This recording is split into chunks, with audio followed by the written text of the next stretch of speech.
என் அன்பு சகோதர சகோதரிகளே, திருவருகை காலத்திலே முதலாவது வாரத்திலே நாம் தொடர்ந்து ஆண்டவரோடு பயணித்துக் கொண்டிருக்கிறோம். ஆண்டவருடைய வார்த்தையை நாம் தியானித்துக் கொண்டிருக்கிறோம்.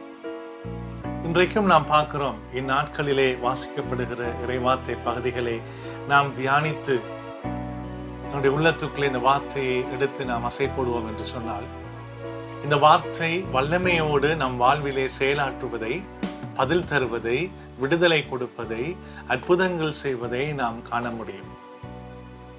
எசாயாவுக்கு எழுதிய திருமுகம் 26வது அதிகாரம் 1-6 இறை வசனங்களிலே ஆண்டவர் நம் ஒவ்வொருவரை அழைக்கின்றார். இந்த வார்த்தை சொல்லுகிறது, ஆண்டவர் மீது என்றென்றும் நம்பிக்கை கொள்ளுங்கள், ஏனெனில் ஆண்டவர் என் ஆண்டவர் என்றும் உள்ள கற்பாறை.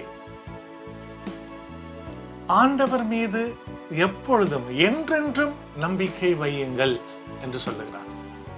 காரணம், ஆண்டவர் கற்பாறையை போன்றவர். கற்பாறை என்று சொன்னால் அது ஒரு நிலையான, ஒரு அசைவுறாத தன்மையை இங்கே காண்பிக்கிறது. ஆண்டவர் அவருடைய இறை தன்மையிலிருந்து, இறை சாயலிலிருந்து, அவருடைய வார்த்தையிலிருந்து அவர் மாறாதவர், அசைவுறாதவர். அவர் சொல்லுகிறதை செய்கிற ஆண்டவர். மனிதன் அசைவுறுவான், மனிதனுடைய எண்ணங்கள் மாறுகிறது, மனிதனுடைய செயல்கள் மாறுகிறது. எண்ணிக்கை 23:19 இறை வசனத்திலே நாம் பார்க்கிறோம், பொய் சொல்ல நான் மனிதன் அல்ல, மனதை மாற்றுகிற மனித பிறவியும் அல்ல. நான் சொல்லுகிறதை செய்யாமல் இருப்பேனோ, நான் உரைத்ததை நிறைவேற்ற மறுப்பேனோ. ஆண்டவர் நமக்கொன்றை வாக்குறுதி கொடுத்தால் அந்த வாக்குறுதியை அவர் நிறைவேற்றுகிற ஒரு நல்ல ஆயனாக இருக்கிறார். ஆகவே ஆண்டவர் மீது என்றென்றும் நீங்கள் நம்பிக்கை வையுங்கள், உங்கள் நம்பிக்கை வீண் போகாது என்று சொல்லி இந்த வார்த்தை நம்மளை அழைக்கிறது. இதனால் இந்த இறைவார்த்தை பகுதியிலே திருப்பாடல் 118 விசேஷமாக 8வது வசனம், மனிதர் மீது நம்பிக்கை வைப்பதை விட ஆண்டவர் மீது தஞ்சம் புகுவது மேலானது. இந்த இறைவார்த்தை பகுதியை சொல்லுவாங்க the center word of the Bible. Bible உள்ள இறைவார்த்தை வசனத்தை நாம் இரண்டாக பிரித்து பார்ப்போம் என்று சொன்னால், நடுவிலே வந்து அமைகின்ற ஒரு வார்த்தை பகுதி இது. திருப்பாடல் 118 8வது வசனம், மனிதன் மீது நம்பிக்கை வைப்பதை விட ஆண்டவரிடம் தஞ்சம் புகுவதே மேலானது. ஆகவே நீ ஆண்டவர் மீது வைத்திருக்கிற உன்னுடைய நம்பிக்கையிலே நீ மாறுபடாத, தளர்ந்து போகாத, உறுதியாக என்றென்றும் அவரை நம்புங்கள் என்று சொல்லி ஆண்டவர் நம்மை அழைக்கிறார். தொடர்ந்து எசாயா 26வது அதிகாரம் 1-6 வசனத்தில் அவர் சொல்லுகிறார், உயரத்தில் வாழ்வோரை அவர் தாழ்த்துகிறார், வானுர உயர்ந்த நகரை தகர்த்துகிறார், அதை தரமட்டமாக்கி புழுதியோடு புழுதியாக, மண்ணோடு மண்ணாக செய்கிறார். எளியோரின் காலடிகளும் ஏழைகளின் பாதங்களும் அதை மிதிக்கும். ஆண்டவரிடத்திலே நான் நம்பிக்கை வைத்து வருகிற பொழுது எங்களை தாழ்த்தி வர வேண்டும். நம்பிக்கை வையுங்கள், எல்லாம் வல்ல ஆண்டவருக்கு கீழே உங்களை தாழ்த்தி கொள்ளுங்கள். தாழ்த்துகிற பொழுது அவர் நம்மை உயர்த்துகிற ஆண்டவராக இருக்கிறார். தன்னை உயர்த்துறவர்கள் தாழ்த்தப்படுவார்கள் என்று ஆண்டவருடைய வார்த்தை சொல்லுகிறது. 1 பேதுரு 5:6வது வசனம், எல்லாம் வல்ல அவருடைய கரத்துக்குள்ளே உங்களை தாழ்த்துங்கள். You humble yourself. Come before the Lord with a heart of humility. தாழ்ச்சியோடு மீட்பராம் இயேசுவாம் இரட்சகரின் வருகைக்காய் நாம் ஆயத்தப்படுகிறோம். கிறிஸ்துமஸ் கொண்டாட எங்களை ஆயத்தம் செய்கிறோம். ஆண்டவர் தன்னை தாழ்த்தி அடிமை கோலம் போட்டு அவர் மாட்டு தொழுவத்திலே வந்து பிறந்தார், தன்னை தாழ்த்தினார். அதான் பிலிப்பியர் 2:6 உள்ள இறை வசனத்திலே நாம் பார்க்கிறோம். கடவுள் நிலையில் என்றவர் அந்த நிலையினை அவர் வலிந்து பற்றி கொண்டிருக்கவில்லை. அவர் தன்னை தாழ்த்தினார், அடிமை கோலம் பூண்டார், தன்னை தாழ்த்தினார், அவர் மனிதனுக்கு ஒப்பானார், சிலுவை சாவை ஏற்றார். ஆகவே ஆண்டவருடன் நம்பிக்கை வையுங்கள். உங்களை ஆண்டவருடைய சன்னிதானத்திலே நீங்கள் தாழ்த்தி கொள்ளுங்கள் என்ற அழகான ஒரு சிந்தனையை இந்த நாட்கள் இந்த வார்த்தைகள் நமக்கு எடுத்து சொல்லுகிறது.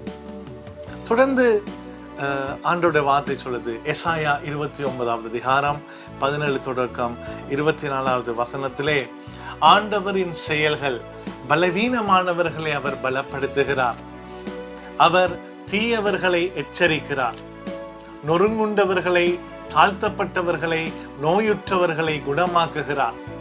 ஆனால் அவர் தீமையை வெறுக்கிறார், ஆனால் தீயவர்களை அவர் அன்பு செய்கிறார். அவர்கள் மனம் மாறி வாழ சந்தர்ப்பம் கொடுக்கிறார். அதைதான் இந்த வார்த்தை சொல்லுகிறது. லெபனோன் வளமிகு தோட்டமாக மாறுமென்றோ, அந்நாளில் காது கேளாதோர் ஆண்டவருடைய வார்த்தைகளை கேட்பர், பார்வையற்றவர்கள் கண்கள் காரிருளில் இருந்து விடுதலையாகி பார்வை பெறும். நம்முடைய அகக்கண்கள் அதே போல நம்முடைய உள்ளார்ந்த நம்முடைய ஆவிக்குரிய கண்கள் இருளிலே இருந்து வெளியாகி நாம் பார்வை அடைவோம், ஆண்டுடைய பாதைகளை காண்போம். கொடியோர் இல்லாதொழிவர், இகழ்வோர் இல்லாமல் போவர், தீமையில் நாட்டம் கொள்வோர் அழிந்து போவர். தீயவர்களை அழிப்பதற்கல்ல, தீமைகள் அழிய வேண்டும். அவர் சொல்லுகிறார், அவர்கள் ஒருவர் மேல் பொய்க்குற்றம் சாட்டி நீதிமன்றத்தில் தீர்ப்பு வழங்குவோரை இடரச் செய்கின்றனர். பொய் புனைந்த நேர்மையாளரின் வழக்கை புரட்டுகின்றனர். இது நம்முடைய அன்றாட வாழ்வில், நம்முடைய சமூகத்திலே நாம் சந்திக்கின்ற சூழ்நிலைகள். ஆனால் ஆண்டவர் அப்படிப்பட்டவர்களுக்கும் என்ன சொல்லுகிறார்? அவர்கள் இஸ்ராயலின் கடவுள் முன் அஞ்சி நிற்பார்கள், தவறிழைக்கும் சிந்தை கொண்டோர்கள் உணர்வடைவார்கள், முறுமுறுப்போர் அறிவுரையை ஏற்றுக்கொள்வார்கள். அவர்களையும் ஆண்டவர் வாழ வைப்பார். அவர் நீதிமான்களுக்கு மாத்திரமல்ல, அவள் பாவிகளுக்கும் ஆண்டவராக இருக்கிறார், பாவிகளுக்கும் கடவுளாக இருக்கிறார், தீமை செய்வோருக்கும் கடவுளாக இருக்கிறார். அவர்கள் மனம் மாறி நேர்மையான பாதையில நல்ல சிந்தனை கொண்ட உணர்வோடு வாழ, ஆண்டவருடைய அறிவுரைகளை அவர்கள் ஏற்றுக்கொண்டு வாழ ஆண்டவர் வழிவகுக்கிறார் என்ற சிந்தனையை இந்த நாட்களில் இந்த வார்த்தையின் வழியாக நாம் பார்க்கிறோம்.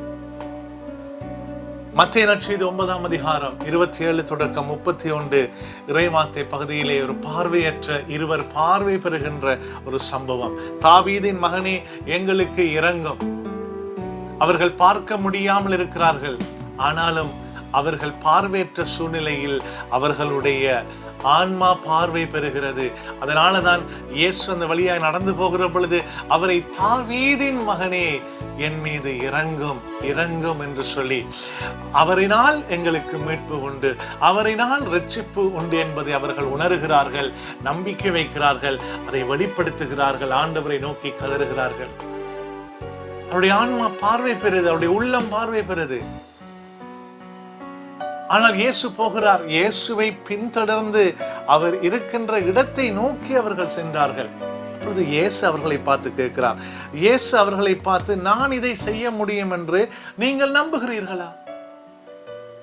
பிரியமான அன்பு சகோதரங்களே, நாம் ஒரு காரியத்தை ஆண்டவரிடத்திலே முன்வைக்கின்ற பொழுது, அல்லது எனக்கு ஒரு குணமாக்கல் தேவைப்படுகிற பொழுது, அல்லது என்னால் முடியாத காரியம் நான் நம்புகிற ஆண்டவரால் முடியும் என்று சொல்லி அவரிடத்திலே வருகிற பொழுது நாங்கள் நம்ப வேண்டும், ஆண்டவரால் இதை செய்ய முடியும். Nothing is impossible by God. கடவுளால் முடியாதது ஒன்றுமே இல்லை என்பதை நாம் முதலில் நம்ப வேண்டும். இன்றைக்கு பல பேர் எங்களுக்காக செபியுங்கள், இதற்காக செபியுங்கள், இந்த நோக்கத்துக்காக செபியுங்கள், இந்த செயலுக்காக செபியுங்கள் என்று சொல்லி பல ஜெப விண்ணப்பங்களை கேட்பார்கள். பல ஊழியர்களிடத்துல, குருக்களிடத்துல ஜெப விண்ணப்பம் கேட்பார்கள். இந்த ஜெப விண்ணப்பங்களை கேட்கின்ற பொழுது வெறுமனை ஜெப விண்ணப்பங்களை கேட்டுட்டால், ஃபாதர் ஜெபிப்பார், பிரதர் ஜெபிப்பார், எங்களுக்கு அற்புதம் நடக்கும் என்று சொல்லிட்டு நாங்கள் ஏனோ தானோ என்று சொல்லி இருக்க முடியாது. அவர்கள் ஜெபிக்கிறார்கள், நல்லதுதான். ஆனால் ஆண்டவரால் முடியும் என்ற நம்பிக்கை எங்களுக்குள்ளே இருக்க வேண்டும். அந்த நம்பிக்கையை நாங்களும் செயல்படுத்த வேண்டும். பிரியமான அன்பு சகோதரங்களே, நம்பிக்கைக்கு உரிய தக்க கைமாறை ஆண்டவர் நமக்கு கொடுக்கின்ற ஆண்டவராக இருக்கிறார். இந்த வார்த்தையிலே நாம் பார்க்கிறோம். நீ நம்புகிறாயா என்று சொல்லி அந்த பார்வையற்றவர்களை பார்த்து இயேசு கேட்கிற பொழுது அவர் சொல்கிறார்கள், நாங்கள் நம்புகிறோம். ஆமையா என்று சொன்னார்கள். உடனே ஆண்டவர் அவர்களின் கண்களை, நீ நம்பியபடியே உனக்கு நிகழட்டும் என்று சொன்னார். உடனே அவர்களின் கண்கள் திறந்தன. தாவீதின் குமாரனே, என் மீது இறங்கும் என்ற பொழுது அப்பொழுதே அவருடைய அகக்கண்கள் ஒளி பெற்றது. இப்பொழுது அவருடைய சரீர, அவருடைய பிசிக்கல் ஹீலிங், அவருடைய கண்கள் பார்வை பெறுகிறதை நாம் பார்க்கிறோம். பிரியமான அன்பு சகோதரங்களே, அவர்கள் ஆண்டவரை பின்தொடர்கிறார்கள். இன்றைக்கு நாம் ஆண்டவரிடத்திலே வந்து, இயேசுவிடத்திலே வந்து அவருடைய விடுதலையை சுவைத்து அதை மற்றவர்களிடத்திலே நாம் எடுத்துரைக்கின்றோமா? அவரை பின்தொடர்றோமா? அவருடைய நற்செய்தி பணியிலே பங்கு கொள்ளுகிறோமா? திருமுழுக்கின் வழியாக நாம் பெற்றுக்கொண்டவருடைய சீடத்துவ பணியிலே நாம் பணியிலே ஈடுபடுகிறோமா?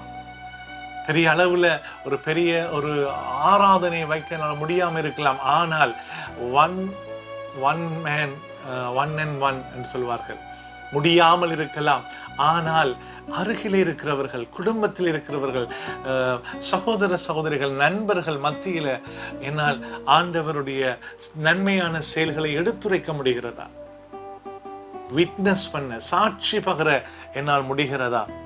பிரியமான அன்பு சகோதரங்களே, இந்த நாள் எங்களுக்கு இந்த கேள்வி எழுப்பப்படுகிறது. எங்களுக்கு ஒரு கேள்வி எழுப்பப்படுகிறது. இந்த நாட்களில் நாம் வாசித்த இன்னும் ஒரு வார்த்தை, மத்தேயு நற்செய்தி 9:35 தொடக்கம் 10 இறை வசனங்களை நாம் பார்க்கிறோம். ஆண்டவர் இந்த உலகத்துக்கு வந்த நோக்கத்தை எடுத்துரைக்கிறார். இறை ஆட்சியை நான் நிறுவ வந்திருக்கிறேன் என்று சொல்லுகிறார். இறை ஆட்சி என்பது ரோமையர் 14:17 நாம் உண்பது குடிப்பதில் அல்ல, பரிசுத்த ஆவியின் வழியாக நாம் பெற்றுக்கொள்ளுகிற அன்பு, அமைதி, மகிழ்ச்சி, நீதி போன்றவைகள். அவன் ஆண்டவர் இயேசு பார்க்கிறார். அங்கே வருகிற பொழுது நகர்கள், சிற்றூர்களில் எல்லா வழியாக அவர் வருகிற பொழுது அங்கே அவர் தொழுகை கூடங்களில் போய் கற்பிக்கின்றார். விண்ணரசை பற்றி நற்செய்தியை பறைசாற்றுகிறார். நோய் நொடிகள் அனைத்தையும் குணமாக்கினார். ஆகவே திரண்டிருந்த மக்களை அவர் கண்ட பொழுது அவர்கள் மேல் பரிவு கொண்டார்.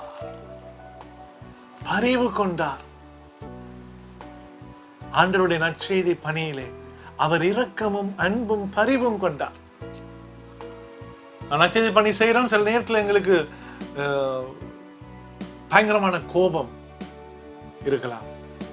ஆனா ஆண்டவருடைய ஒவ்வொரு ஊழியமும் ஒரு கம்பேஷன், ஒரு பரிவு. அவர் குணமாக்கலை கொடுக்கிறதுக்கு முன்பதாக முதல் அவர்கள் மீது இரக்கம் கொண்டார். ஆகவேதான் அவர் ஒவ்வொரு இடமாக சென்று உண்மை அறிவிக்கிறார், எடுத்துரைக்கின்றார், நோய்களை குணமாக்குறார், அவருடைய வல்ல செயல்களை செய்கிறார். அவர் சொல்லுகிறார், இவர்கள் ஆயர் இல்லாத ஆடுகளைப் போல அலைக்கழிக்கப்பட்டு சோர்ந்து போய் காணப்படுகிறார்கள். இன்றைக்கு இந்த உலகத்தில் எத்தனையோ பேர் ஆயன் இல்லாத ஆயர்களைப் போல அலைக்கழிக்கப்படுகிறார்கள். இந்த உலகத்தில் எத்தனையோ மந்தைகள் பிழையான தவறான போதனையினால் அந்த சூழ்நிலைகளை பயன்படுத்தி களவாடப்படுகிறது. Falls teaching. பிரியமான அன்பு சகோதரர்களே, ஆண்டவர் சொல்லுகிறார், இவர்கள் ஆயர் இல்லாமல் இருக்கிறார்கள். ஆகவே யார் இந்த ஆயத்துவ பணியை செய்வது? நீங்கள் திருமுழுக்கு பெற்ற ஒவ்வொருவரும், குருக்கள், துறவியர்கள், கன்னியாஸ்திரிகள், பொது நிலையர்கள் எல்லோரும் திருமுழுக்கின் வழியாக இது எங்களுக்கு கொடுக்கப்பட்ட ஒரு பொறுப்பு, ஒரு கடமை. 1 கொரிந்தியர் 9:16 பவுல் சொல்லுவார், நற்செய்தி அறிவிக்க வேண்டும் என்பது என்னுடைய கடமை. இதை அறிவிக்காவிடில் ஐயோ எனக்கு கேடு. ஆனால் இதை அறிவிக்கிறேன் என்று சொன்னால் இதில் பெருமைப்பட எனக்கு ஒன்றுமே இல்லை. நாங்கள் பல இடங்களில் சென்று நற்செய்தியில் அறிவிக்கின்றோம். பல பங்குகள், மறை மாவட்டங்கள், இலங்கை, வெளிநாடுகள், பல இடங்களுக்கு என்னுடைய ஊழியத்துக்கு நான் போகிறேன். ஆண்டவருடைய அழைப்பினால் எங்களுடைய கத்தோலிக்க திருச்சபையிலே பல ஆயர்கள், குருக்கள் உடைய அழைப்பினால் சென்று நற்செய்தியை பணியாற்றுகிறோம். ஆனால் இந்த நற்செய்தி பணியிலே ஒன்றிலேயும் நான் பெருமைப்படுக ஒன்றுமே அங்கே இல்லை. ஏனென்றால் unless I feel by the Holy Spirit from heaven, விண்ணகத்தில் இருந்து பரிசுத்த ஆவியினால் அவர் அதை செய்வதற்கான அந்த ஆற்றலையும் அருளையும் ஆண்டவர் எங்களுக்கு தராவிட்டார். நம்மளால் ஒன்றுமே செய்ய முடியாது. We are nothing. நாம் குப்பை என்று சொல்கிறார் புனித பவுல் அடிகளார். அவை இது ஒரு கடமை, இது ஒரு அழைப்பு.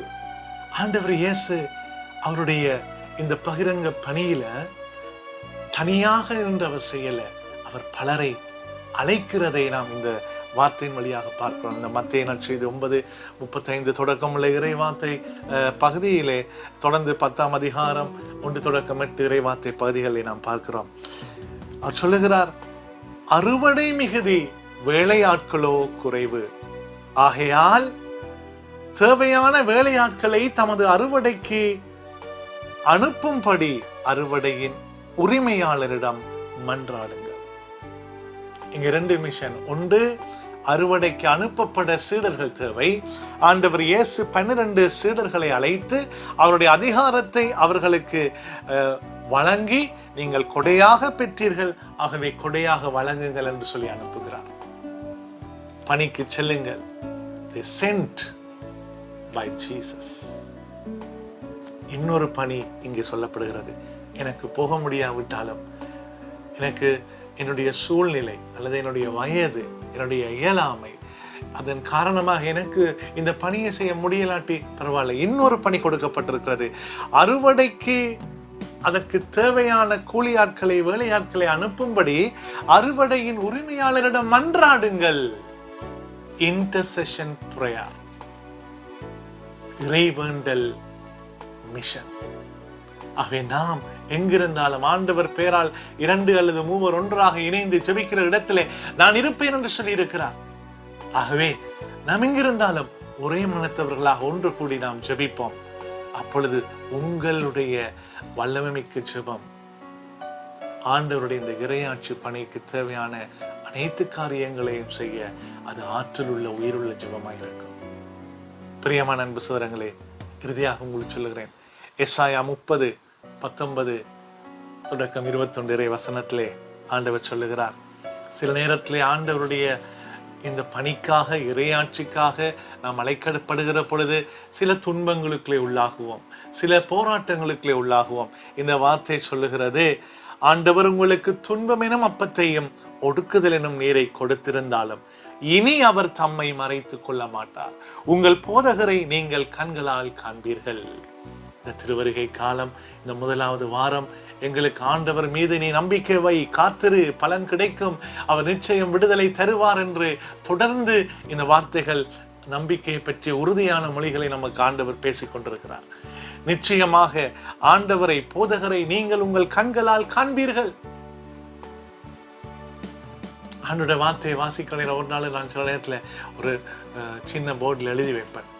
என்னுடைய ரூமில் நான் வர்ற நேரத்தில் எனக்கு அந்த ஒவ்வொரு நாளும் அந்த வார்த்தையை நான் பார்க்குற பொழுது அந்த வார்த்தை எனக்கு வல்லமையாக இருக்கும். அல்லது வார்த்தையை வாசிக்கிற பொழுது அதை ஹைலைட் பண்ணி வைப்பேன்.